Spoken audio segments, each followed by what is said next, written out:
McDougall, row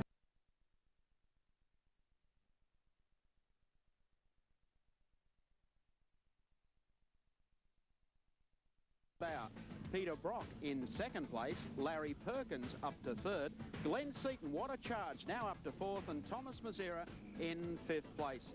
Grid up today. Mark Webber, the fast man of 95 on pole. Jason Bargwanna, a great performance from him alongside in the Reynard. On row 2, Jason Bright, the championship leader in the Valvoline Van Diemen, and 44, Melrose. Row 3, Tremaine Dickinson and Dougal McDougall. Row 4, Mark Noske and Gavin Monahan.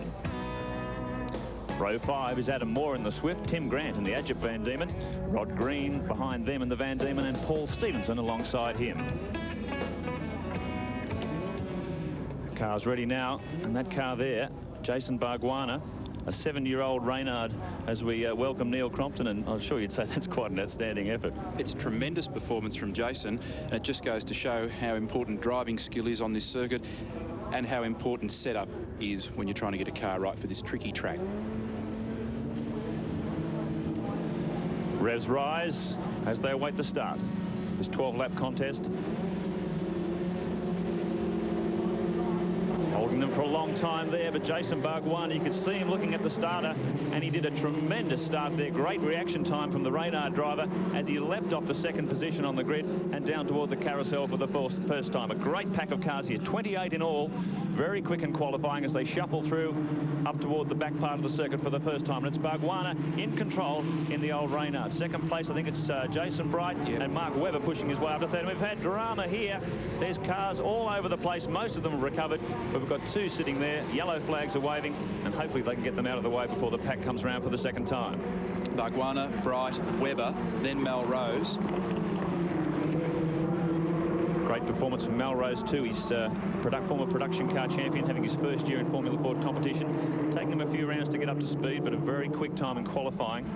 55.65, and he's up there in the green and black car at the moment. As they come back to the main straight for the first time, across the start-finish line, this 12-lapper. Bargwanna still in control. Jason Bright tucks into the draft behind him. Here's Webber, the man who has been the sensation of 95 of the Yellow Pages Van Diemen, tucking into the draft for third position. And Bargwanna raises his arm to acknowledge the yellow flags. We'll see how they come around here as we take Yellow Pages race cam aboard Mark Webber's car. And unfortunately, we had rain at Phillip Island, so we couldn't really exploit this camera, but this is a fantastic view here, as you can see, alongside Webber as he runs in third position through this very quick part of the circuit. This is the fellow that came through from 8th place at Phillip Island to take the lead in unbelievably treacherous conditions. I think he's just nursing his way through here. He's watching what the 2 in front of them are doing. He looks a little quicker than these 2 guys, but he just can't quite get the run at them at the moment. It's interesting watching Bright's car. It's very taily going down under the bridge. It's taily off the top of the hill here. Let's see how it comes onto the straight. This is the apex, a little still wagging the tail.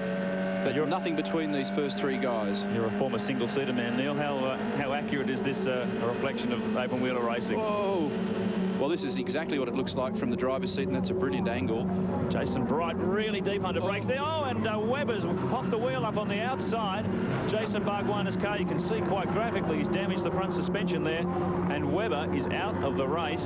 A great disappointment for him, running third in the championship and really fighting back. Well, that all started back at the kink when it looked to me like Jason Bright tried to round up Bargwanna and then basically successfully got away with it, and then Mark's had a bit of a dive on the inside. Let's take a look at the replay. Oof. Yes, he drove right into him, and I'm not feeling too sympathetic for him, for a bloke that excelled so well at Phillip Island. I think maybe that helmet was a little bit tight this morning. Well, that was a graphic shot. That's exactly what it's like. And he's okay, which is great news. The race continues. And we lose our race cam, unfortunately. But Jason Bright in control now. Bargwanna into second position as they come across the start-finish line. Down toward the carousel once again. Bright, one of the fast men. It really has been between Bright, Monahan and Webber in the opening 4 rounds of the championship this year. But now a new challenge for the throne from Jason Bargwanna. He has been quick but struggling in a few rounds, but very fast at Lakeside here. And here's the battle for third, fourth, fifth positions. Melrose, car number 44 in the bright yellow and black car. And as you said, Mark, he's done a lot of racing in a variety of classes and a very strong performer. This is his first year as a single-seater pilot, and he's got a ton of pressure on him at the moment from Mark Noske. Noske locks up that front right, going to the top of the hill. huge group of cars in this battle. Well, this is a real driver's circuit, and that'll be good medicine for all of these fellows that complete the 12 laps here this morning. Staying in that aerodynamic train must be so important here, Neil. Looking at these lap times, they're only about 4 seconds slower than the Tours around here, so it's got a very high average speed, this place. It's one of the fastest tracks in the country and unique for a variety of reasons. Look at Noski. Oh. Does he get away with it? Yes, he does. Slithers up the inside, and that's probably the best description. Very bumpy on the inside of that corner, and if you run too wide, the camber of the road changes, and any advantage that you make, you'll quickly lose again. But he got away with it. That was good planning, good driving, and now Melrose drops back a spot and has to work away at regaining that territory. Melrose, we've seen in numerous production car championships around the country, a great driver under pressure, and he's certainly applying it here to Noski. This will be a heartening result for Alan Jones, who's set up the... Oh, we've got one in trouble there. Car 60, I think it is, and maybe Ralph Merkel. We can't see the number quite clear. Yes, indeed. Off in the dust there, maybe off the carousel. And look, he's parking it for the day. Here's where the action is. Back at the pointy part of the grid, Jason Bright still in control. But look at Bargwanna really close to him as they come through the sweep. He's got right out of shape. Boy, did that get the heartbeat up. That was one of the fastest corners in the country. And in a light car like this, boy, it'll... yes. That was quite a save. That was a very good save. Lightning fast reactions from the youngster there. That was a tremendous save. A whole series of bumps there, and so you've not only got to get your car balance right, but you've got to get your shock package working right, and the bumps can upset the car. And Jason is obviously pushing very hard to try and get to the lead. He's just copped one of the bumps the wrong way. Cars jumped sideways, but he managed to hang on to it, and that was a great bit of driving. It really is fascinating watching the speed of this Reynard. It's effectively a 7 or 8 year old chassis, and even though he says it's got an updated 1992 model bodywork on it, it's basically the same old car they ran through the late 80s. So, we've got one out of shape here. He's go. I don't think he's going to catch that. No. There he is, off on the grass. A few high-speed losers from the Formula Ford boys here. The track is very much a one-groove track. There's a grey and a dirty line left and right of the ideal line, and if you put a wheel on it, you can be in terrible trouble. I was going to mention before that it's got a very high average speed, it undulates, and it's very bumpy. There's that car that went off. So no danger, no drama there, didn't break anything. Now look at this. This is on for young and old. Bargwanna again applying enormous pressure.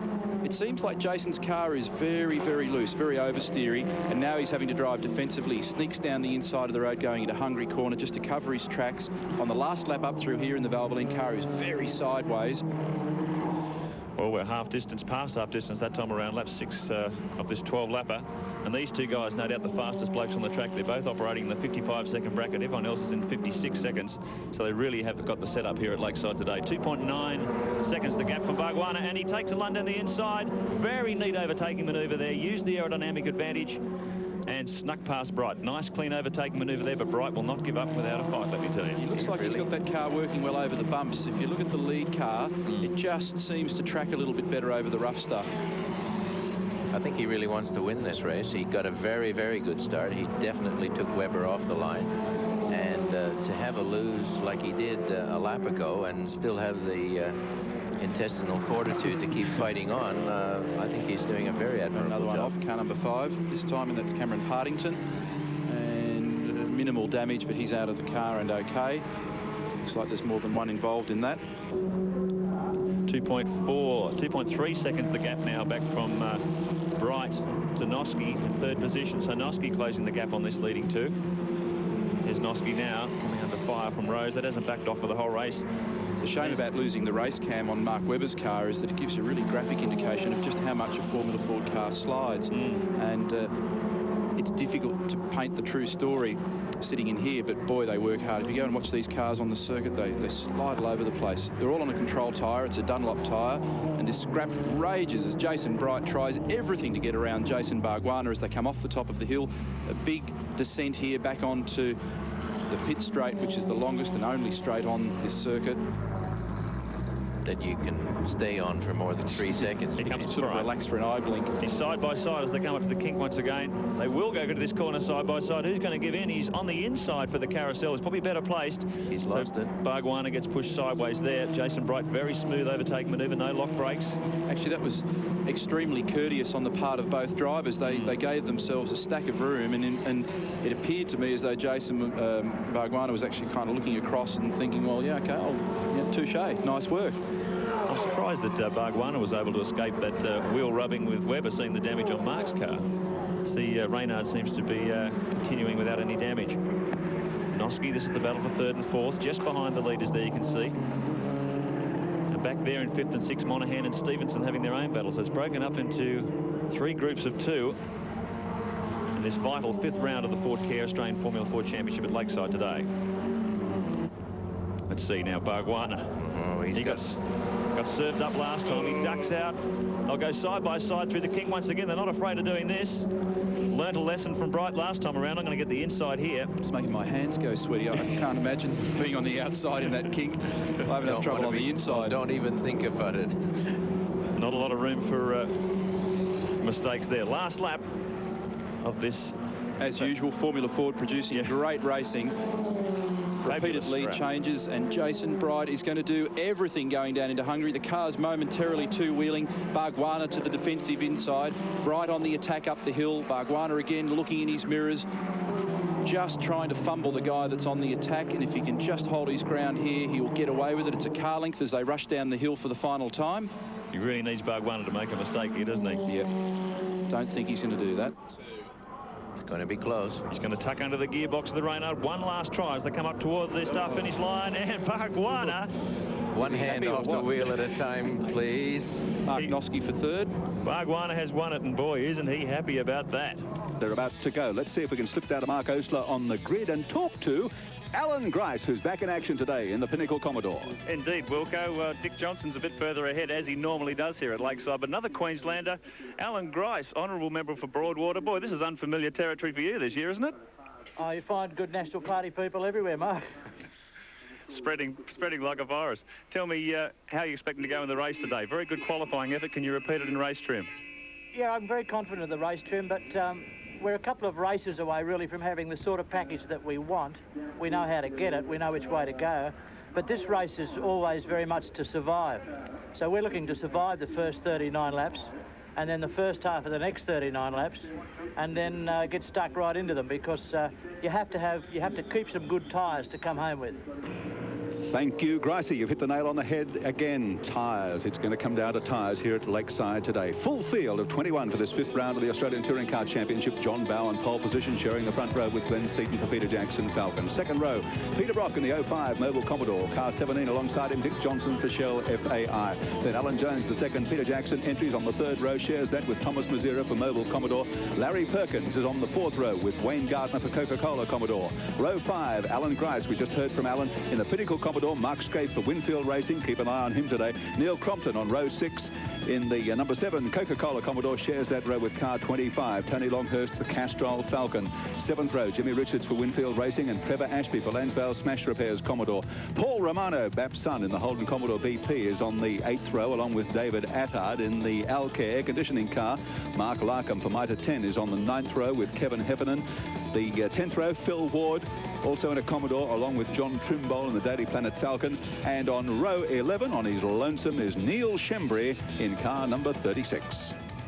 The big V8s rev there are set to go here at Lakeside. Heat 1, round 5, the Shell Championship. John Bowe, Glenn Seaton, off they go from the front. In behind them, you can see Dick Johnson just a little tardy at the start there. Peter Brock's made a great start. Down they come side by side. It is going to be quite a tussle into the first corner. Who's going to win out?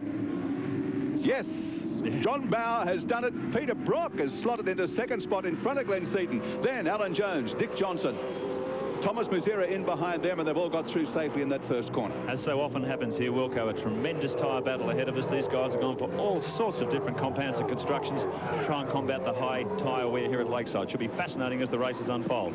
That was a good start by Brocky, right up there in second spot already. He'll be very, very pleased with that. Dick Johnson got a lot of wheel spin off the line, and it hurt him getting into the first corner, but he's still well placed there in 5th spot. John Bow leads them through onto the main straight for the first time. Peter Brock close behind as they come across the start-finishing line. There's Alan Grice. Very competitive running qualifying. 8th fastest man here and set to do great progress through this race. They come across the start-finish line after one lap. And it's John Bow in control, ahead of Peter Brock. And Bow, this will be the telling of, I think, a calculated risk, you could say, Alan, on tyres here today. Let's hope that the tyres hang in for the full distance. Well, I think this is the toughest of all the circuits on tyres, isn't it? Sure is. It is tough, Gary, and 39 laps around here is very, very demanding on the tyres. The swing from left to right, it's tremendously hard on the sidewalls of the tyres. They just turn to marshmallow very, very quickly. But looking here from Dunlop Race Cam on board with Dick Johnson up to the top of the circuit. Oh, we've had 3 gone in over the top part of the track. That's just under the Dunlop Bridge. That's Heffernan in the Price Attack Commodore. Phil Ward, I think, in the Nokia car. And just sticking out there front there, David Attard in the Alcar entry as well. There may be even more cars involved. Yellow flag's up. Green flag saying okay from this boy's point of view. Attard gets out and, falls out. Paul Romano, who may... No, that's another part of the track. He's okay as well. But those cars parked in a precarious part of the track. The yellow flags will be waving furiously. The race continues. John Bow in control. Peter Brock in second. First, the Peter Jackson cars in third as they come past the crash site right now. Well, John Bow's obviously made the right tyre choice at this moment, but of course that might tend to change as the race unfolds. All of these fellows have to settle down very quickly, Gary, and if they don't get into their rhythm and their nursing rhythm, because 39 laps around here, there isn't a tire made in the world that can be just hammered into the ground lap after lap. They'll have to be a little bit careful with them. We're certainly watching John Bow's progress. Right behind him, Peter Brock on what he calls the bedrock specials. Very, very hard Bridgestone tyres, the hardest he can get on the car, and he's convinced that it's going to be very tough around here today. Which means that Bow's really got to make a break on Brock to get away. Otherwise, when these tyres of Brock's come into play, he's going to start bridging the gap. Let's see the Prang again. Oh, look, they've gone every which way here. There were 4 cars in... Oh, no, Romano missed it as he went through. So that was good luck for him, but the other 3 have all ended up there in the wall on the left. There have been a couple of bad Prangs there over the years here at Lakeside. They've got a little bit out of shape on the back straight, and there isn't enough room for 4 cars to make that kind of an exit. Here we go, John Bow down into Hungary, up the hill towards the top of the circuit. A tricky little right-hand horseshoe. You just have to settle the car, get her in the right spot. Now gun it. Down the hill here, he'll be flat. Position it for this right-hander. Well, he's certainly flat, Alan. He's just gone under the lap record, set a new lap record of 52.131. So John Bow really on fire here in the opening laps of this contest. Larry Perkins being hounded back there by Mark Scaife. The Winfield and Castrol cars running almost in tandem back in positions 8, 9 and 10. Yes, a lot of drivers realizing that 39 laps around here is almost an endurance lap. I would venture to say they'd rather do 33 laps around Bathurst as a gas segment.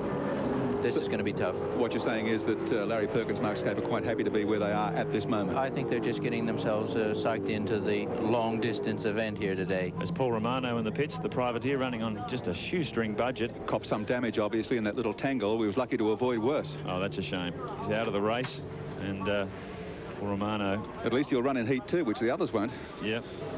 Lights ablaze. Tony Longhurst in the Castrol Falcon. And we're looking at it from our 7 Sports race cam aboard Neil Crompton's Coca-Cola Commodore. Tony's still getting to grips with this new Falcon, brand new at the beginning of this season, so obviously only the 5th race under its belt here this weekend. Doing a real good job. Feels at home. He's had a few laps around this circuit, being his home test circuit. Yeah, well, he's very confident.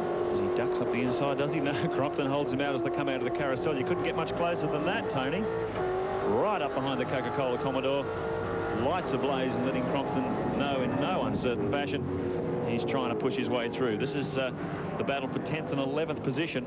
Tony usually manages to get his message across in these situations, doesn't he? He'll do it. Just sticks the nose of the Castrol Falcon up the inside. They're side by side as they come out of Hungary Corner. But Crompton's got the ideal line as they go over the top of the hill. We take race cam again, and boy, this is what Crompton's seeing out of the rearview mirror of Coke number 7. If he's looking. So Longhurst tries to bear down on the Holden ahead of him, runs out on the ripple strip there as he tries to give maximum power to the ground to this 250km/h left-hand sweeper. And you can't see him from this angle, but yes, you can. Alan Grice is tucked right in on the tail of Tony Longhurst. Longhurst and the Winfield team running some new development Yokohama tyres this weekend, and they're very coy about telling exactly what. Now look how close Longhurst is there. He hasn't hit him. He hasn't put a scratch on him. This is real professional driving. And Crompton's doing very well under pressure here. He is. Sporting driving on Tony's part. Well, Neil knows, like, if he's holding this sort of pace at the moment, he's on a very hard set of UK-built tyres. He's very confident they'll last the distance, so if he can maintain this pace. Mark Larkham in trouble there on the Mitre 10 Falcon. Doesn't look as if he's hit anything. He's going to try and bring her back on without ripping the spoiler off. He seems to be okay. It's been a baptism of fire for this team, but keeping it straight and back on the island is the main thing. This great battle here, though, out of the back of Crompton's car, looking at Tony Longhurst, 10th and 11th position as they come across the start-finish line once again. But Payday is at the front of the grid, and here's the man who's leading it, John Bowe, car 18. The man leading the Australian Touring Car Championship. Well, he opened the series with blinding performances both at Sandown and at Simmons Plains. Deserves to be at the head of the championship, and actually today is a pivotal round, because if he takes the points here again today, the rest are going to have their work cut out the rest of the season trying to reel him in. They've really got to get some points on him today. As Mark Scaife proved that in the 94 championship, and Seaton the year before him. Once you get that big start, and you can just go through the championship and try and defend that cushion, and that's what John Bowe's staring down. He's more in trouble here. John Trimble, the Daily Planet car's gone round and is facing the oncoming traffic. He got a nice sign from the other driver there as he took off. I'm okay. I didn't even see who was in the other car. Here we go. Peter Brock. Neil Shembry, I think it might have been. This is the battle behind Bowe. This is the battle for second and third position. Peter Brock with Glenn Seaton close behind him. Yes, I think Glenn is very close behind him. Mark, he's shadowing him very efficiently. Glenn could be very easily on a softer Bridgestone. Peter has advocated that he's quite happy on the harder version, and it served him well in a couple of other heats, a couple of other rounds that we've had earlier in the year. Well, it's interesting with the Peter Jackson forwards, Alan. I was talking to Glenn yesterday. They go for the rock-hard tyre on the back of the Falcon that Brock uses, but for the front of the car, they go for a slightly softer tyre because apparently the Falcon's not quite as hard on tyres as the Commodore. So Seaton very, very confident that he has the setup tyre-wise here to do the day. And Brock equally confident with his setup, so it should be an absorbing contest as these laps wear down. Although these three drivers will be very aware of the lap countdown, they'll be watching, not only watching their pit board, they'll be listening to their team managers saying, okay, how are you? I'll tell you what, Seaton is the fastest man on the circuit now. He's just undercut that lap record set by Bowe, 52.077. So he's undercut the lap record set only moments ago. You can read the body language of the car, can't you? He's just looking a little anxious there. He wants to push Brock a little harder. He wants to get by. Yeah, well, lapping faster than Brock at this stage. So Seaton follows him through in third position to come the main straight. There, you can see the gaps quite clearly. John Bowe in first position is Shell 18 just going out of shot. There's Brock and Seaton in second and third positions. So the battle for the top three still very closely matched. And Bowe's only got to make a slip up here. And these two will be right on top of him. A slight slip at that, Mark. It won't take anything, and these two will close on him very substantially. Bowe getting into traffic now, just out of shot here in front of these two cars. So this may be the chance that Brock and Seaton have been waiting for. Although Brock won't want to blink either, because Glenn Seaton's all over him like a rash. Well, he won't even have to look in his rear view mirror at this stage. He'll see the blue flashing automatically. Bowe's negotiated those two slower cars. One of them is a Mitre 10 car. They're going through on the inside of that now. Brock goes through, so does Seaton. One more car to get by here. Tremendous fight back from the Peter Jackson team. They're in all sorts of trouble at Bathurst only a couple of rounds ago, but Seaton's gone back. He's done his homework. They're getting more power out of the car. It's always handled very well, and now he's right back into title contention. As he tucks up behind the wing of the Mobil 05 Commodore, boy, it looks like he's cutting faster laps than Brock here, Alan. Yes, he's got his mind on the lead now. You can see he's trying to position him, or trying to get position. Brocky doesn't have to move over, of course. He's done it nicely there, but I do think he is holding Glenn up a bit at the moment. Brock's last time around a 53.28, I should say, and Seaton just a tenth faster than that, but he's being held up by Brocky. I'd love to see what sort of progress he can make if he gets past. But 05, he's going to put up a battle here, and as Alan Jones said earlier on this morning, this plays very, very difficult to pass. Cars so evenly matched. Well, the thing is, it takes you 3 laps to get set up for a pass, and then you've got about 3/100ths of a second to commit yourself, and if you miss it, then you've got 3 more laps to wait to get set up again. To get going, yes. It's a real driver's circuit, Gary, and very, very difficult to put a fellow like Peter Brock in a position where you can nail him, and he's not about to just allow that to happen. We've had 35 years of racing here at this Lakeside circuit they're celebrating this year. Has it outlived its usefulness like some people claim? I wouldn't like to get into that just at the moment. Thank you very much. It still provides great racing. It's still one of the pulls finest great circuits in the country for drivers. Yeah. To find out what they can really do. I'm sure it could lend itself to a shovel here or there, improvements. It's a brave circuit. It is. You do have to be brave here, extremely, and you have to have your car working well for you if it's going to serve you well. And we're looking at some well-serving cars here at the moment. I think 05 is handling very well at the moment. If it wasn't doing what it's doing, Glenn would have driven by him by now. Holden Racing Team, no shortage of engine performance here too. Eric Gaynor now in charge of engine development, Holden Racing Team, following the departure of Rob Benson. And you can hear the difference. Well, all the drivers, they really are enjoying the performance from the cars now, and they really are genuine contenders, the HRT cars now. They've been Got him. Oh, no, he hasn't. Not yet. Had a look down the inside, got on the brakes, just enough to pull the nose clear of the 05 Commodore, but he knows this is going to be a very tough job here. Meanwhile, Bow is out ahead of him and opening up the gap to second and third. Yes, these fellows in there scrap because Peter is genuinely doing a little defensive driving, but certainly not antagonistically. Is giving Bow just a little chance. A bit of smoke there, I think, was just overrun on the engine, not tire smoke. And this is just the situation that Bow would want, isn't it, Alan? He's got second and third fighting amongst each other, and as you said, he's got to keep this car nice and straight, keep those nice, consistent, smooth laps happening, and he's opened the gap to 3 seconds now. That's right. The less pressure on him, the less defensive driving he's got to do, the longer those tyres are going to last him. Yes, he can nurse it through now. Well, I won't say now. Oh, John Bow, he did it in qualifying. Serve notice that he was going to be the man to beat today, and he holds premier position midway through this first heat. John Bow. And Brock battled as long and as hard as he could, but don't count him out yet. He has got the hard compound tyres, and it won't be surprised to see him right there again at the finish. The top three at the moment have dropped off Alan Jones just a little in fourth place. Dick Johnson also back there with Jones and Thomas Mazera. But this is where the action is at the front. Glenn Seaton, after hounding Brock for 5 or 6 laps, has managed to slip by, goes by John Trimble now, one of the slower back markers, and sets off in pursuit of John Bow. Great day here at Lakeside. The weather has clouded over, a couple of showers early, but it's fine and dry at the present time as we take Dunlop race cam with Dick Johnson, who is currently in 5th position and just biding his time, waiting for things to unfold in front of him. That's Thomas Mazera right behind him. I was going to say, Wilco, a pretty difficult way to bide your time with Thomas Mazera coming bearing down behind him. Thomas driving his 2 or 3 year old car this weekend. The new car he debuted at Phillip Island, which he ended up putting in the fence, is just being reassembled down in the workshops of Melbourne. So he's running the old girl once again at Lakeside, doing a fair job of it too. 6th position for Thomas, behind Johnson, Jones, Brock, Seaton, and of course our race leader Bow. Yeah, to do it in this car is very commendable. Well, there are never really too many old cars come out of a professional race team. The windscreen and the roof panel might be old, but I think there's some pretty fresh running gear there, and he's doing well. Alan Jones, who survived a little bit of a mishap in the Peter Jackson Dash for Cash, is out there mixing it, and not far off the front runners in 5th position at the present time, after a terrific performance by both he and Glenn Seaton at the round at Phillip Island in atrocious conditions down there. All credit to them to be able to come through the way they did.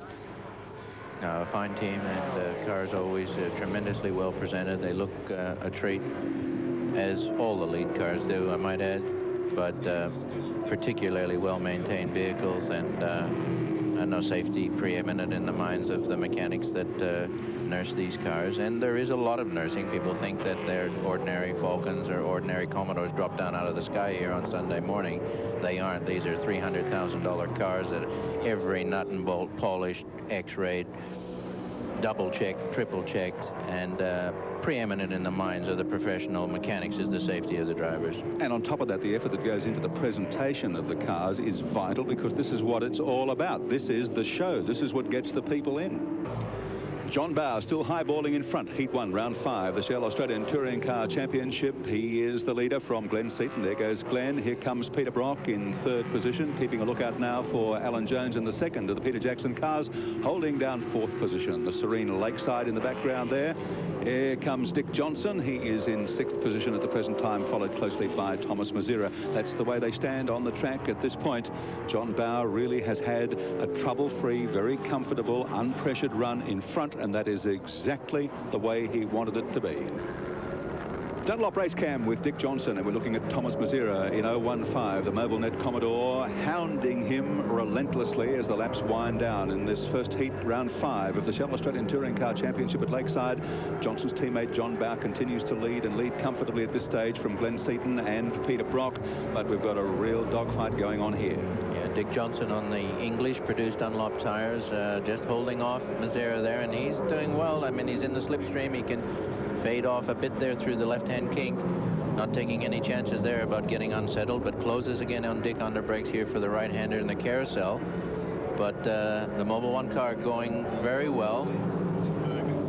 Trevor Ashby in trouble there in the auto-colour Lansvale Smash Repairs car as he tries to get back onto the track. Oh, it's got some rough country to negotiate there, but just about, no, as he can become high-sided on the ripple strip on the corner of the track.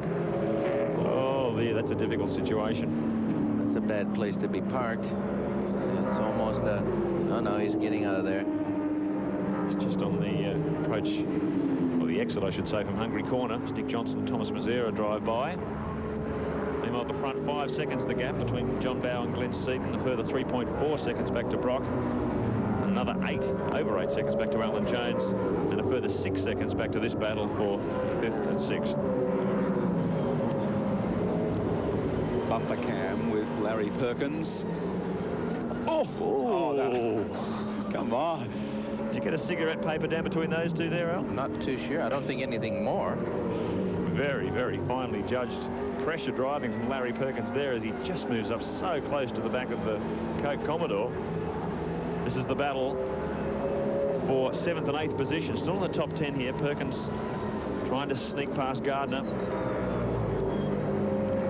Good performance from Gardner here after a difficult start to the week. And look at this, there's a whole gaggle of cars. Mark Scaife in the Winfield Commodore and Tony Longhurst behind him. The 4 of them, bumper to bumper, as they come onto the main straight once again. Let's not forget the finishing position in this heat is where they start the next one. So they're all looking for the best possible finish here in this heat. It gives them a good slingshot on the grid for the next heat. Well, position in the top 10 is nothing to scoff at this level of competition. This is the battle of 7th, 8th, 9th and 10th. Alan Grice, who we spoke to just before the race, running in 11th position just behind this quartet. Well, I'd be happy to say that this is some of the toughest touring car racing in the world, and anybody that think they could come from anywhere in the world and drop into this top 10 and eclipse them, I think would be dreaming. This is a very, very savage competition, and we've got a dozen cars that you're split by less than a second. It's quite incredible. We've seen him turn white at the knuckles and the gills before at Bathurst. Oh, no. Oh, dear, oh, dear. Who's the meat and the sandwich? Neil Shembry just cut across the road to give them room, but it's all been disconnected back behind them. The cars went everywhere there, and it's remarkable to be able to get through without any damage. There's a slight hesitation there. Larry Perkins exploited the situation, and he was right in there like a flash. So Wayne Gardner, previously in 7th position, now moves back to 10th in one fell swoop. Larry Perkins, as Alan said, capitalised on that situation brilliantly. Mark Scaife pushed his way up to Tony Longhurst. Gardner left out to dry, so he gets shuffled back to 10th position. Here we got Larry Perkins on Castrol race cam coming down the main straight. Look at the battle behind him too. Alan Longhurst pushes up side by side. He ducks back just as they come through the sweeper there. In behind Scaife. Terrific battle here between Longhurst and Scaife. Yeah, saw Mark get a little bit wide when he came onto the straight, and I think Tony had revs up and was able to really just get that couple of meters on him, but good acceleration there on the Winfield car as he comes back now onto this flowing back straight. Here we go. John Bow still holding Glenn Seaton off, but boy, can he do it. Well, you don't need the stopwatches anymore, Alan. It's under 1 second. Seaton closing right in on the bumper of Shell 18 here. Lap times last time around again, he's taken the second off Bow's times. It looks like his tyres are fading just at the critical moment. Seaton right on the bumper of the car. He's really taking enormous amounts of real estate out of his lead. He's right on him here as they come out of Hungary Corner down toward the straight. Could Seaton take it on the final lap? He wants to be right on his bumper bar here because he'll be thinking about nailing him on the straight if he can, where John will have to be careful is through the left-hander onto the kink, or the left-hander through the kink. And Seaton might just have enough momentum. It's looking possible. 1 lap to go. Bauer has led from the outset. Can he stall Glenn Seaton just for that next 50 seconds? Less than that, 40 seconds to the finish line. Again, last time around, Seaton was a whole 1 second a lap faster than Bauer. So Bauer is fading. Can he hold on with this concerted attack from Glenn Seaton in the final lap? You can see the car gets a little twitchy, a little bit out of shape. John's driving right on the ragged edge here as Seaton zeroes in behind him. They'll have a look down the inside as they come into Hungary. Watch this. But Bauer, very good defensive driving. He covers his tracks effectively. Seaton is going to run out of options here unless Bauer makes a mistake. Seaton all over the back of Bauer as they come through the final 2 corners of this opening 39-lap contest. Seaton doesn't have an option here, does he, Al? No, 1 more to go, and he's wobbling a bit, John. You can see the rear of the car. They're just having a little wobble. Glenn's very close. I don't think he's got enough room to actually pull out. Oh, checkered flag for John Bauer. Tremendous win from JB under enormous pressure down the final laps. Peter Brock will come across for 3rd position, and it's daylight back to local hero Johnson and Thomas Mazera in 5th position. What a tremendous contest. Well, that is what it is all about. Some smart decision-making before the start, some unbelievable driving as the cars go over the finish line. And here we see the battle for 4th and 5th. They haven't finished yet. About to, though, as Dick Johnson just manages to stall off Thomas Mazera. They've been racing like that for the last 20 laps, and they finish that way, nose to tail across the line. And that has been a great PGTI Cup. Let's check the top dozen or so on the grid as they prepare for this event. The pole man is Warren Luff. Rick Shaw shares the front row of the grid with him. 109.97 was the pole winning time. Philip Skyfleet heads the 2nd row with, how do you say that, Mark Osler? Pavicevic. Oh, you've got it right. Andrei Pavicevic, terrific. Good job. Adam Clark on the 3rd row with Damien White. Christian Jones, son of Alan Jones, is on the 4th row with Paul Roman. 5th row is shared by Michael Simpson and Toby Hagan. And the 6th row of the grid, rounding out the top 12, Joshua Dowling and Tanya Golson. Just about set to go. 8 laps of the Lakeside circuit. This 1-make series provides for some close and exciting racing. Some talented young drivers engaged here, and off the grid it's car number 17, Andrew Pavicevic, who leads the way. Great start from Pavicevic following his qualifying form. Look at the amount of cars here, 30 cars in all. They try and squeeze down through the carousel for the first time. As Wilco said, the rebirth of 1-make series racing in the 1990s, very successful in the 80s. So the emergence of drivers of Mark Scaife, Tony Longhurst, Gary Walden have all come from 1-make series in the past, and we're looking for a few new champions here today as they shuffle up the hill toward the Dunlop Bridge for the first time. Very close, very even action, as you can see. Well, the great thing, Alan Moffat, is it provides, as far as possible, a level playing field. Yes, well, you go down to your Suzuki dealer and buy one of these and put your decals on and get out here and race it.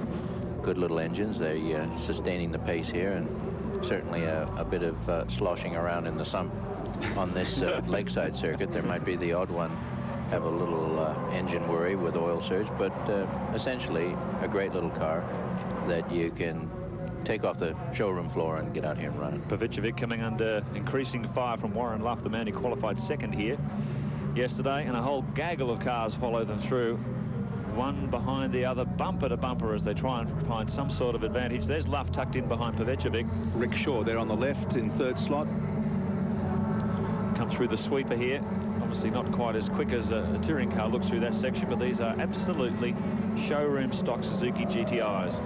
And the beauty of this category is it only costs them just under $30,000 to enter the series, and it's a real buy-drive situation. The car's prepared for each meeting by a TK Suzuki, and all the drivers have to do is turn up and drive the cars. So a great concept, and indeed a very successful idea to get some younger drivers into the sport. Here's the man in control, Pavicevic, following through with his qualifying form. Luff now coming under fire there in 3rd position from Rick Shaw.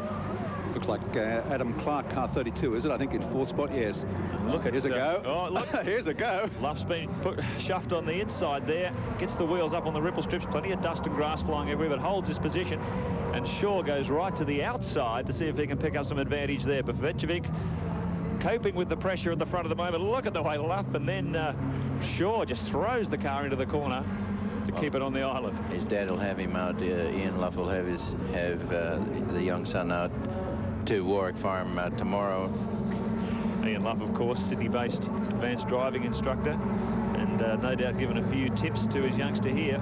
And that's actually car 22 in 4th place, Philip Skyfleet, and car 32 is in 5th, Adam Clark. Big brake lock up from Luff as he turns into the carousel once again. Very late under brake. Shaw still in 3rd position. Skyfleet in 4th. Clark in 5th, and Simpson rounds out the top 6, but there's nothing between them here. I think the top 12, bumper to bumper, as they come up toward Dunlop Bridge for the second time. Some of them having a little trouble picking the apex of that carousel corner. It does tighten up quite dramatically, and without a lot of power to pull you through the corner, they're sliding onto the outside rather quickly. Look at that maximum braking. Shaw just tries to look down the outside, switches to the inside. Pavecovic is taking advantage of this situation. They fight amongst themselves, just opening up a little gap, 2 or 3 car lengths maybe, and Luff with his mirrors full of Shaw. Well, Andrew Pavecovic has pulled the right number for this neck of the woods up here, car number 17. Sure has. 17, of course, the famous racing number of local hero Dick Johnson. The crowd here would certainly identify with that. Look at that. Look at that, 12 cars, yes, nose to tail. Are we on Pitt Street, or is this Lakeside? So, and helmet inside Pavecovic's car, very similar to the colours worn by Ed Senna, the great Formula 1 driver. And he's gone off. He's gone very wide. 1, 2, 3, they've gone through. Skyfleet capitalises as well. And he's hung out there now. He manages to squeeze back in. Well, he's done that all by himself, unfortunately. Slotted into 4th spot, Pavecovic. So the pressure mounting. Luff, the man who wore him down in that situation, moves up to 1st position. Shaw behind him, Skyfleet, and I think Pavecovic slotted into 4th position. Very even, very close racing here. Pavecovic shoves through on the inside. Didn't take him long to recover. He's back up to 3rd position after that misdemeanor down at the carousel last time around. So he's on a real charge here, the pole man at Lakeside this weekend. Here's Luff in control. Shaw, not a lot he can do in 2nd position. 3rd, Pavecovic. Yes, they've settled into a rhythm now. They're quite close, but nevertheless just a car length away from each other, even practically out of the draft on the straight. So the lead cars are really going to want to be capitalizing as we go into the closing laps. And just in behind the leading division, car 31, Damien. Oh, yes, you can see. Yes. Okay, see Pavecovic went very deep under brakes there, and there's mayhem now. Cars spinning and sliding everywhere. One off on the grass there, 22. Gets back into action. That's Philip Skyfleet. I think car 32 also went for a spin there. Andrew Clark, but also recovered. Pavecovic went so deep under brakes there. Really, really deep up the inside. Just clipped the rear of the car in front, sent them around. We had 3 or 4 skating off on the scenery. They've sorted themselves out once again. No. Look at that on the Tui's Blue replay. You can see Pavecovic very deep under brakes under 15. Rick Shaw gets tapped around. And Pavecovic is the man who sneaks through and recovers into 2nd position. Last lap coming up here. This tremendously close contest. Can anybody survive that long? No, out in front. Warren Luff showing a clean pair of heels here to Pavecovic, but Pavecovic, boy, isn't he under pressure? 3rd position. Now this looking tight here coming into the carousel. Adam Clark, the guy who actually only qualified 5th, had a spin. He's fought his way back into top 5 contention. In fact, top 3 contention here, and he's going gangbusters as he closes in the back of the pole man, Pavecovic. So plenty of action still to come in this final lap of Lakeside Raceway. Down on the Dunlop Bridge for the final time. And really needs a mistake from the leader here, I guess, Al. I don't think so. I think his dad's taught him well, and obviously he's got a feel for this. To come through here at Lakeside, a demanding circuit, very demanding circuit. Oh, Pavecovic is all over the place like a mad woman's breakfast. He's sliding the car this way and that way. Heaps and heaps of oversteer, which is an unusual thing in a front-wheel drive car, I must admit. Quite got the feel of the weight transfer yet, but a few more laps under his belt. He's fighting it too much, and the car's lurching more radically than it needs to. So Luff, terrific start. Good qualifying performance, and survive what was a very torrid affair to win the round of the Kumho Suzuki GTI Cup at Lakeside this afternoon. It looked like very close contest. That's the very important part, is to get the start. The way John's car faded over those final few laps, you must have thought you had him there. Well, it was actually, I called up to the pits when I caught him pretty quick, and I called up to the pits and said, how long to go? And they said, it's the last lap. So I was a little bit disappointed there because even if we had one more lap or maybe two, it would have been very interesting. So if you can win the start this time, do you think you've got the superior race package out there? The two cars just look so evenly matched in that first heat.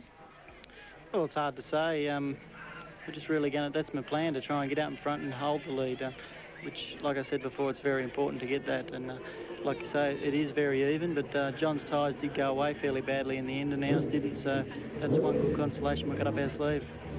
Glenn Seaton, best of luck. And Gary, I'm sure you'd agree, Glenn Seaton, a man with a mission here this afternoon. Glenn Seaton for Peter Jackson, looking for a magic moment in the second heat of the Touring Car Championship today at Lakeside. And you too, if you follow the course of our Touring Car Championship coverage on 7 Sport, could have a magic moment of your own.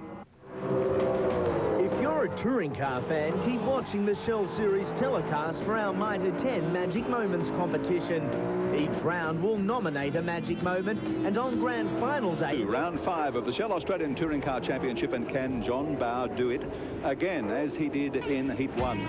Jumped off pole position, led throughout, just hung on to beat Glenn Seaton. That's the way they start again from the front row of the grid. Peter Brock, Dick Johnson share second row of the grid. On row 3, Thomas Mazera for Mobile Commodore, Larry Perkins for Castrol, followed by Mark Scaife and Tony Longhurst sharing row 4. Fifth row of the grid, Alan Grice for Pinnacle Commodore with Neil Crompton for Coca-Cola, and his teammate Wayne Gardner is on row 6 along with Jim Richards for Winfield Racing. Row 7, Neil Shembry, first the Privateers from John Trimble. Row 6, Mark Larkham for Mitre 10 Falcon, plus Alan Jones in the second of the Peter Jackson cars. Row 9, Trevor Ashby for Lansvale Smash Repairs, Ian Palmer in a Holden Commodore 2, David Attard on the 10th row with Phil Ward, and on row number 11, Kevin Heffernan and Paul Romano. John Bowe jumped away and led them right throughout the first heat, but Glenn Seaton was the man that was hard on his hammer as they finished. What is the scenario going to be here? The start all important. Bowe left his screen. Seaton tucked in behind him. You can see Dick Johnson in the second Shell car. There's Peter Brock. Away they go. Seaton's got a good run. Can Bowe get up there? No, he can't. Seaton has won the jump. This is critical. Well, he certainly wanted to win the start, Gary, and he's done it. Delivered on that first corner through. So Seaton, as you say, could be the crucial stage in the race, that start, if he can hold out Bowe. So Bowe now shuffled back to second place. Brock up to third. Johnson up to fourth. Perkins and Mazera, and the first of the Winfield cars, I think Mark Scaife there. So terrific start from the VH as they come across the back of the circuit down toward Hungry Corner for the first of 39 times. Yeah, the last thing John Bowe wants at the moment is to have to really hurt his car, to force it worse than he would like to in an attempt to stay with Glenn Seaton. But Glenn, a beautiful start there. Can't take that away from him. That was a ripper. And leading this field here in the second heat. John Bowe leads the Shell Series for 1995 after 4 rounds. Look at... Oh, gosh. He was hung out wide there just a moment, Glenn Seaton, but had the power to outlast Bowe in the corner. Bowe under threat now from Peter Brock. Yeah, well, that would have mucked up his corner exit speed there, backing off for Seaton, and Bowe has taken advantage. He pushes part of the outside of the 250k sweeper down inside John Bowe, so Brocky up to second, Bowe back to third, teammate Johnson in fourth, Perkins in fifth, and Mazera in sixth. Plenty of cut and thrust in this opening lap. Pressure really told on John Bowe there. He's not looking happy, Gary. Slow off the start, then a slight mistake there, and he shuffled back to third place. Well, I'm sure he's aware of the pressure of not getting involved in this racing back front. He had a dream run at the front of the field, get nice, quick, consistent laps, and was just able to make the tyres last. But if he gets involved with a torrid dice here with Brock or even his teammate, it could increase the wear rates on his tyres. So it should be fascinating to see Bowe's progress from here. Well, he's in a position now where he hasn't got any choice in the matter. He's got to work to catch the two in front. He's got to work to fight off the people coming from behind. Yeah, he's actually quite a long way away too, relatively, for the job he's got in hand. Well, he did very well on the dash this morning. He picked up some maximum points in Heat 1, so maybe he'll... discretion is the better part of the valor here as far as his championship chase is concerned, and settle for third. But knowing John Bowe, that will not be in the equation. He could have been just wanting to absolutely nurse the heat into these tires and just get them up to operating temperature nicely without causing any extra strain on them. And he may come back at these fellows in front again. Glenn Seaton must have been doing some work on his starts. He's a notoriously poor starter in touring car racing, but today he won the start in the dash and he won the start in the critical second heat. So Seaton really is on the money as he fights back in this critical part of the championship, halfway for the 1995 title. You know, that Mobile Commodore isn't looking too shabby there in second spot either. It's floating along very nicely, and I shouldn't use the term float. Peter's driving it extremely hard, but not as effective in the first heat, but he's certainly a challenge for Glenn Seaton here in the second heat. A long way to go still. Lap 3 of 39. Fastest man on the track at the moment is John Bowers, just fired off a 52.28. Previously, Brock had the fastest lap, so obviously these cars running within a 10th or even 100th of a second of each other at this opening part of the second heat. Glenn Seaton leads. Peter Brock in second place, John Bauer third. Just a slight gap there to Dick Johnson holding down fourth spot as they come into view, followed by Larry Perkins and then Thomas Mazera in the second Mobile Net Commodore. Mark Scaife goes through, followed by Tony Longhurst and Jim Richards. Here's the battle for the lead. Seaton, great start, trying to build on that lead, but Brock's not going to let him go. Very quick here. Fast times matching the Fords in these opening laps and looking very, very strong. John Bell back in the picture now. Here we go. The Better Grow car. Chambry's having a little difficulty. Doesn't do every round of the championship, but has done well here as a privateer today, but obviously not at this point of the day. I'm going to say John Bow, I think, just took his time to settle into this race. He may have had a case of nerves. Obviously, a lot resting on it. He wants to win his inaugural Australian Touring Car Championship. And as such, the pressures to do everything just right are a real strain on any driver. Long wait between the two heats. It's not as if he just can jump out of that first race and get back in it, but he's now starting to pressurize Brocky. And I think he's in the groove now. He's where he likes to be. He's in the office. And he's firing now on all 8. He's pushing very hard on Brock now, and with good reason, because Glenn Seaton's just getting that car length additional gap on Brock up front, and Bow, above all else, doesn't want to see Seaton slipping away. Well, the nature of this track, as Alan Jones said this morning, very, very difficult to overtake if the guy in front is an expert at defensive drive, and you've got two experts here. Brock will not give up without a fight, but Bow, as Alan said, looking more comfortable now after those opening few circuits. Well, around here there's a right line, a wrong line, and the difference between the two is a very fine line. So John Bow, suicidal line, lines up Peter Brock here. 2 or 3 laps, just having a look if there's any weak part of the Commodore's lap time where he may be able to take advantage. But the great advantage of the Falcon round here is high average speed, and these cars have shown some superior mid-corner speed, I think you'd call it. And he really makes up some ground on Brock here as they shoot onto the straight. He's right under the wing of Mobile 05. I'd say another lap and he'll be looking to make a move on Brock here. He's thinking, surveying the scene. Something's changed this lap. He's got his headlights on. Brocky on the move. Has a look down the outside. Flames belching from the exhaust as he works his way back through the Hollinger gearbox. Staying right behind Brock, under pressure, a little bit sideways under power as he comes out of the carousel that time. Yeah, Peter Herding now, he's trying to stay with it, and with the harder tire combination that he's elected to run this weekend, he's starting to suffer a bit now. You can just see the back of the Holden coming out. Slower traffic up ahead. Seaton balked just for a moment. Glenn Seaton, the fastest man on the track. He's just put in the fastest lap so far, 52.21. But these two guys behind him, only a 10th of a second shy of his lap times at this stage. So the front three very evenly matched. This lap traffic could be the critical thing. That's the Chambry car back after a spin. Seaton by, so to Brock and Bow. Well, this is the price of failure, if you want to call losing the start failure. John on the front row, he wasn't able to capitalize, and now he's having to fight his way past Peter Brock. Just doing everything within reason. And they must have the temperatures under control with the Shell FO V8 engines, Alan. He hasn't ducked out of his draft 1 for the last 3 or 4 laps. Oh, there's a big fire here. It looks like Alan Jones. Boy, that one's going. They better get a fire truck down there faster. That's going to be 1 car down the drain. There's a big barbecue on here. Jones is out of the car, but you can see flames. This car is going to be engulfed in fire very, very quickly. This is going to be a write-off in about another 3 seconds. And Jones, no onboard fire extinguisher system in these cars, and there is absolutely nothing he can do about it. Where's the fire truck? There's nobody in sight to come to the assistance, so this is here we are. Well, that's pretty good, but there's going to be a lot of damage. Fast. Yeah, a lot of damage under the bonnet of that car. It's probably gone through to the interior as well, and they're having a lot of trouble getting under control. Volatile fuel or oil mix, just spraying the foam on it. And boy, they're going to have to get in there quickly because that thing will take hold. It's got a bite underneath the car. Oh, John Bow through. Meanwhile, just as Alan Jones' car erupts into flames, a big change here at the front. Bow pushes his way through. on that lap when we cut away to that action. So Brock now back to third position, and he'll be trying very, very hard to hang on to the back of Bow as he, in turn, goes in pursuit of Glenn Seaton in first place. And he's got some work to do, because whilst this dice has been going on, Seaton has got a nice little cushion up front. Yes, he's had enough just to go, but I think John Bow is really determined with the knowledge of how hard he drove it in the first heat. He knows what he can do to these tires, and it appears as if he's prepared to go after Seaton. Glenn, of course, will be worried about what happened to Alan's car. Two cars coming out of the same shop.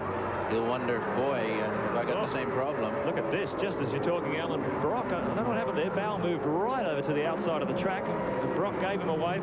He just drove past him without a fuss. So I don't know what's going on there. John Bow may be in trouble. It's almost as though he waved Brocky through. You don't have to give Peter Brock an invitation to fill a gap. Very unusual move there from John Bow, having rested second place from Brock. There's Jones' car. The fire. There's the aftermath of the fire in Alan Jones, Peter Jackson, Falcon.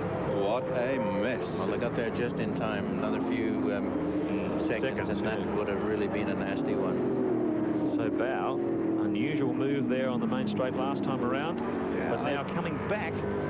He's making hard work for himself, isn't he? Yeah, I really don't understand what's happening here. Brock coming under fire again from Bow. So providing great racing, let's put it that way. It certainly is. All this time, Seaton building a lead. It was 1.5 seconds last time around. He's probably opened that gap a little bit more. Bow very, very deep under brakes as he gets right under the wing of Brock's car as they come into the carousel once again. Headlights ablaze, and he will not ease off on this pressure. Terrific pressure driving from Bow. Johnson, his teammate, in fourth position. Perkins in fifth, Mazira in sixth, Scaife, Longhurst and Gardner, and Grice in 10th position. That's the top 10 at Lakeside. Well, here's Mobile One holding him off. And you can see he's using every ounce of road, isn't he, Alan? He's bouncing it off the ripple strips. He's protecting his position, and here's John Happ. Careful, mate. Very, very close here. Bow will try and capitalise as they come through this very quick right-hander onto the main straight, building up to 250 kilometres an hour plus. And some lap traffic coming up, so it's about to get interesting here. This could slow Peter's approach to the carousel, and it might give John a bit of a shuffleboard effect here. Well, he's got the lap traffic coming up ahead. This could be the opportunity he's been looking for, and Brock gets balked by just 1 second. See, Bow tries to go for the option on the outside, but finds a lap car there. Ducks back in behind Brock for the run through the lap traffic. We've got another one, John Trimble here. Hopefully we'll move over, give them some racing room. Brock, tremendous pressure driving here from John Bow. See how hard they're working those cars through that dip, Alan. The inside wheel almost 6 or 7 inches in the air. They are. But two beautifully prepared cars, and seasoned campaigners. They know what they're doing. Lap 11 of 39. Long way to go in Heat 2 at Lakeside this afternoon. Brock withholding the pressure. Unbelievably sustained high-pressure driving from both these guys. And here's Bow, pulls out for another look. No chance there, but he'll try again under brakes as they get down here to the bottom at the carousel. Glenn Seaton, too, taking advantage. He's got the lead up to 4.3 seconds. This is just the scenario he would have wanted to try and peg back the points lead of John Bow. Don't let's forget Dick Johnson too. He's not quite on the tail of these two, and as we take Dunlop race cam from Dick Johnson's car, that's just how far adrift he is of the battle for second and third positions, and he's maintained station there pretty much, and neither of these two up front will want to pause for breath, because he'll be all over them. Well, the weather conditions may have changed to his favour this afternoon. He's on a harder set of tyres than his teammate, and he's certainly hanging in there quite well. His lap times are within a 1/10 of a second of Bow and Brock, so maybe Johnson will come more into the equation as this race unfolds. Currently in a close fourth position, Larry Perkins behind him, Thomas Mazira, Mark Scaife and Tony Longhurst. Well, after the early shower in the Dash for Cash, weather conditions couldn't have worked out better for these guys today. It's not hot, quite mild conditions, overcast, track not too hot, and this is the best they could possibly ask for. So Brock and Bow maintaining the pressure, grinding Brock. Every opportunity he gets, he sneaks the nose of the Shell 18 Falcon up the inside. Maximum pressure driving here. Two very experienced campaigners. Peter Brock driving better in 95 than I think I've ever seen him drive. A real championship contender in 95. This is an enthralling battle, and not only are these two going at it hammer and tong, I do believe they've just opened up that gap a little further on Dick Johnson, rather than him closing on them, which is quite remarkable under the circumstances. There's Glenn Seaton just disappearing out of picture. There he is. John Bow Has a look up the inside, but Brock moves over to cover his territory. It's a dicey place to be thinking about passing. It's hard enough to get by there on your own, but John's got the double problem of having to look after his own business and make sure that he tries to make sure that Brock is looking after his health. I'm sure he'd be aware, Alan, as the tyres progressively lose their effectiveness over the distance of the race, the opportunities for a late braking manoeuvre become less and less. Just don't have the control of your car. Chances, and he needs to. He's got John Bow for a praying mantis here this afternoon. With a yellow flash in his rear view mirror, he won't have to look too clearly. In behind the top trio, Dick Johnson continues to hold down 4th spot, then Larry Perkins in the Castrol Commodore and Thomas Mazera in the 2nd of the Mobilnet Commodores. So maintaining the pressure, Seaton is on a 52.77, the only man in the 52-second bracket at the moment, running out that nice clean air without the pressure of these two. These guys slipping back into the low 53-second bracket, the gap out to 4.7 seconds. Seaton over Brock at the moment. What was the biggest gap Bauer had on the field in the first heat? About the same, I think. Not much more. So, critical advantage at this stage of the race, and he's proven that the Bridgestone tyre combination he has on the car will run the distance very competitively. So if Seaton doesn't get caught up in someone else's trouble, should look looking very strong toward the end of this race. Well, the man that's got the best view of all of this, of course, is Dick Johnson, slotted into 4th place. And as we take Dunlop race cam, Dick's got a great view of the dice between Peter Brock and John Bow, and they are going at it hammer and tong, Dick. They sure are, Wilco. I'm just trying to keep this thing together enough so Larry doesn't start mauling me. But listen, Wilco, what I'd like to do, one of my guys is in a hospital. He had an accident going to work. I'd just like to say hi to Tony. You can do that. Thanks, pal. He's sitting in hospital watching us. And we'll say hi to Mike as well, who's sitting in hospital watching us. Mike too, yeah. Sorry, Mike. I didn't really mean to miss you. Well, the gap last time around down to 4.2 seconds, the gap between Seaton and 2nd place Brock here. So just holding the gap below 5 seconds. And very difficult job here for Brock if he's trying to make inroads on Seaton. He's got a very hard day at the office ahead of him. Just outside of the top half dozen mark Scaife for Winfield Commodore, holding down 7th position at the moment, just in advance of Tony Longhurst in the Castrol Falcon, and then Wayne Gardner in the Coke Commodore. And Alan Grice still there in the top 10 in the Pinnacle Commodore. A good job considering the disaster they had here in testing prior to the Bathurst meeting when the car caught fire and was pretty much burnt to the ground here. So they've had a solid effort to rebuild and get Grice back behind the wheel for this meeting today.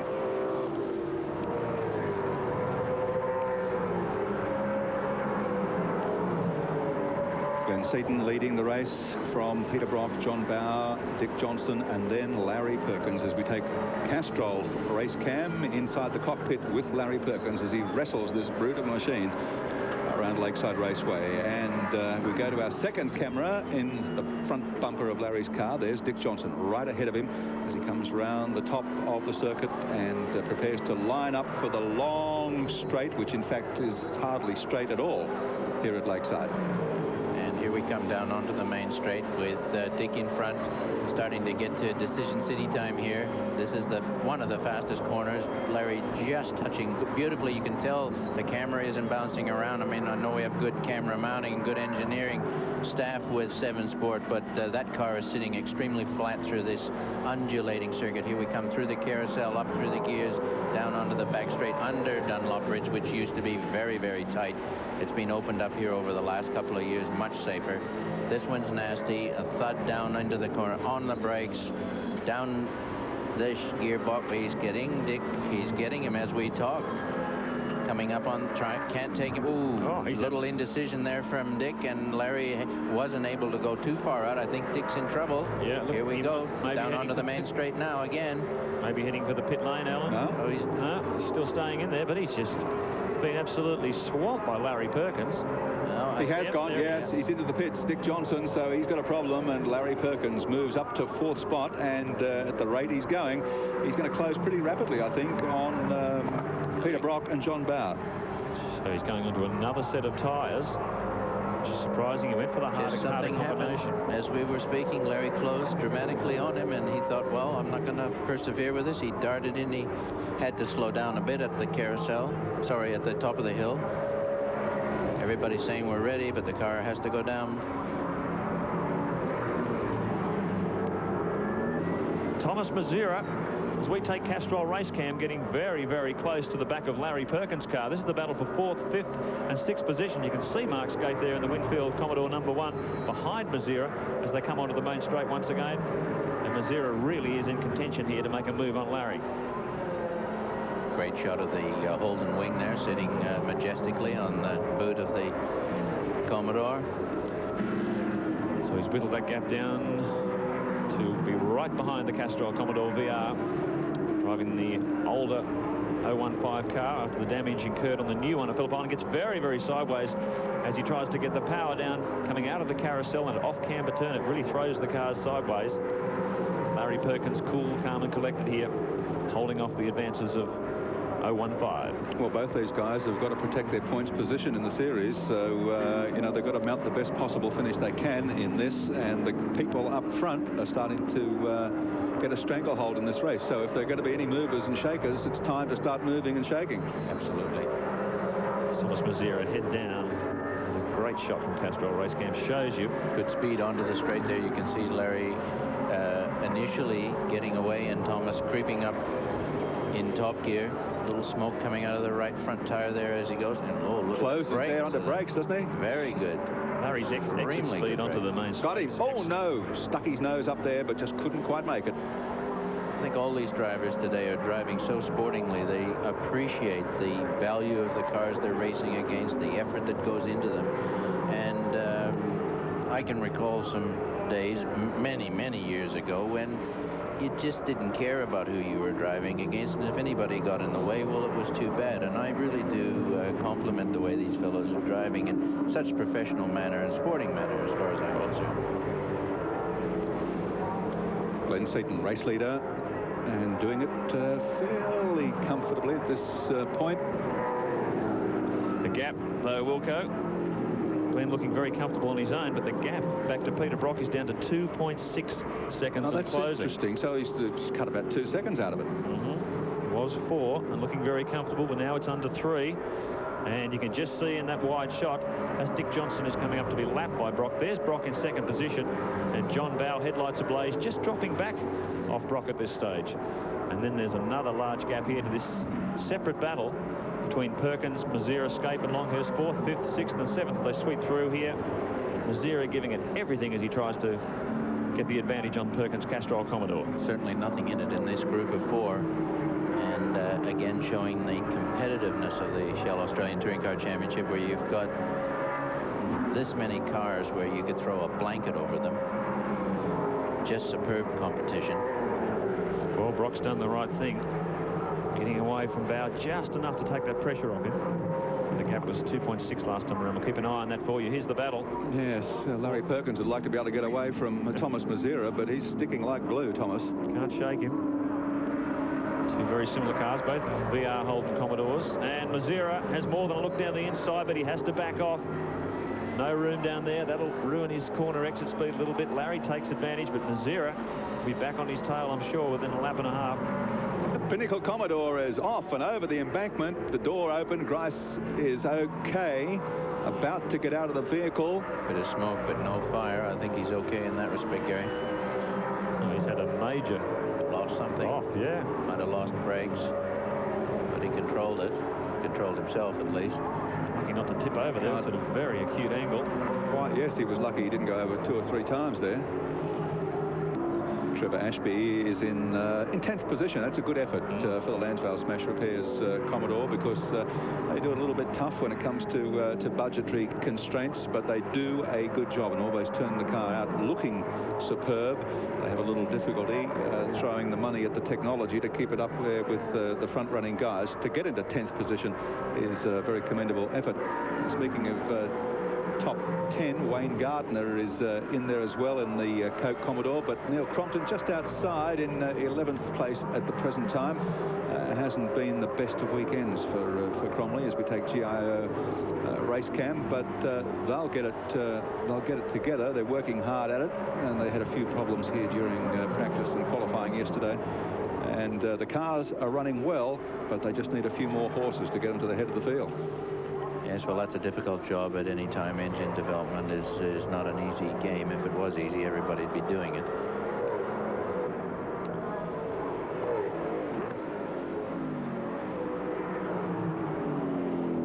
Glenn Seaton is the race leader. Car number 30, the Peter Jackson Falcon, finished second in the first round of this championship series here at Lakeside today, but has won the start and led throughout thus far as we look back through the field. And through goes Peter Brock, followed by John Bow.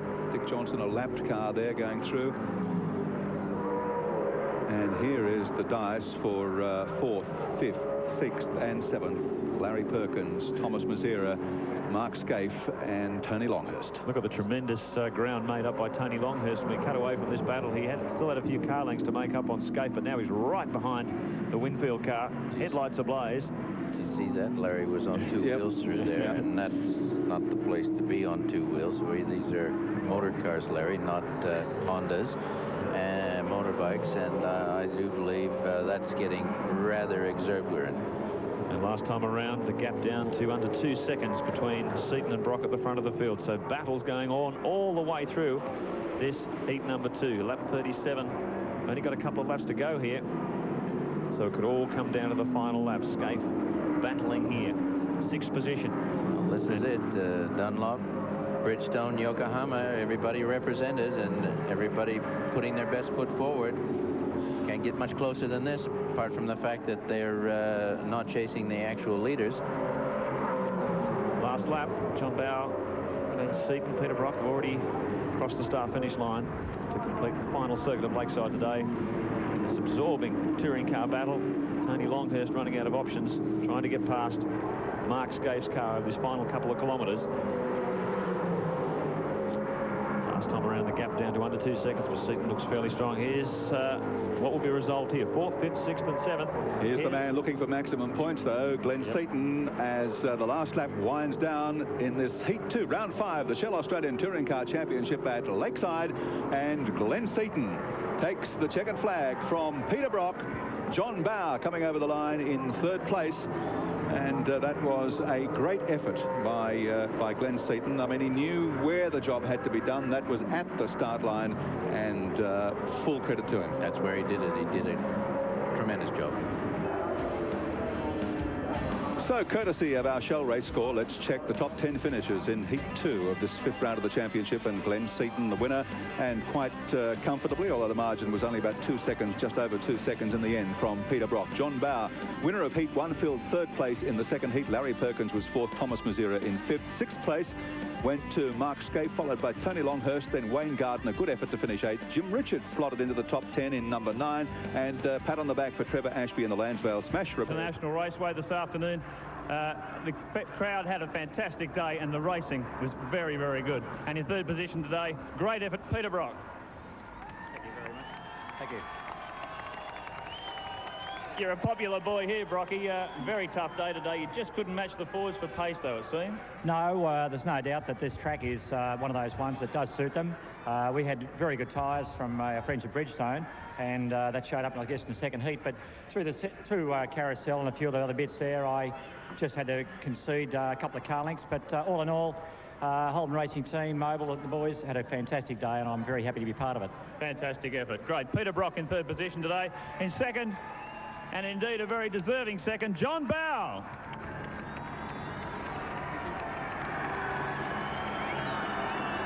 It doesn't seem to matter whether you're a Holden fan or a Ford fan. You're both popular up here. Great drive today, John, and your championship's still very much alive.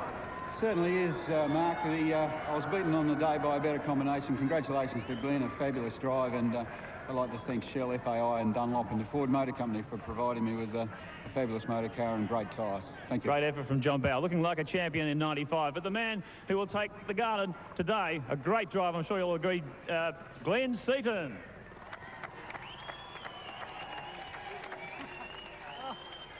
No shortage of popularity here, Glenn. That really was a great effort today. Yeah, it was. It's a comeback for our championship run now, and I'm really looking forward to the rest of the series because they're our circuits now, and it's just thank you to all my team. Fantastic effort, Glenn. Just at this stage, I'd like to introduce Ross Brody to present the garland to Glenn Seaton. And great effort, Glenn. Glenn Seaton, the winner here at Lakeside this afternoon. Gary, this championship getting tighter and tougher all the time. How are the points looking at the halfway stage? So the point score after round 5 sees John Bowe still a clear leader in the Shell Touring Car Championship for 95 on 162, leading Peter Brock on 125. Larry Perkins holds down third, 116 points. Glenn Seaton, 113 points. Thomas Masera in fifth on 85. But Glenn Seaton made a telling point. Alan Moffat, they returned to Winton, one of their